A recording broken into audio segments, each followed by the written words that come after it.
Notre travail, c'est le travail qui est expliqué dans le Tanya, c'est le travail qui doit nous servir même pour devenir un tzaddik. Vamer kulam tzaddikim, et tout ton peuple ce sont des tzaddikim. Et le Rabbi nous a dit, si on a eu l'injonction d'être un tzaddik et de ne pas être un rachat, c'est parce que on peut tous devenir un tzaddik, mais devenir un tzaddik à la manière du Benoni, c'est-à-dire en travaillant sur les vêtements d'expression. La parole, la pensée et l'action, donc bien penser, bien parler et bien agir. C'est-à-dire le fait que j'ai des mauvaises pensées, je les repose.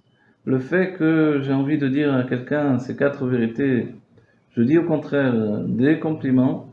Le fait que je veux que Dieu préserve frapper quelqu'un, alors au contraire, je lui serre la main.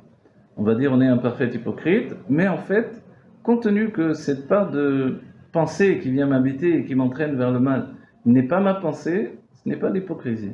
C'est un rétablissement de la vérité innée qui est en moi. Donc en fait, on n'est pas obligé de se déverser constamment sur les autres, de sortir toutes les mauvaises pensées, tout le mal qui m'assaille, compte tenu que ce mal, ces mauvaises pensées ne sont pas ma véritable nature. Donc en fait, je dois me retenir, je dois me régler mes comptes avec moi-même, repousser le mal et m'installer dans une expression de bien.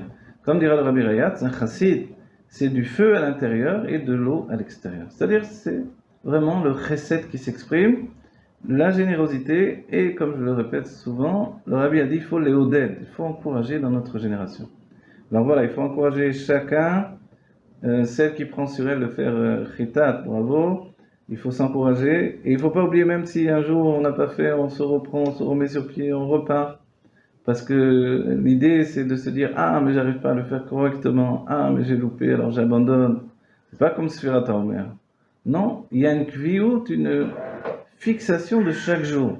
C'est-à-dire que le jour où j'y arrive, ce jour-là, c'est un jour éternel devant Dieu. Mais hier, j'ai pas réussi. Alors, à quoi ça vaut? Est-ce que ça vaut le coup de continuer aujourd'hui? Non, aujourd'hui, c'est unique. C'est un jour qui n'existait pas précédemment. Si je peux rattraper, je rattrape.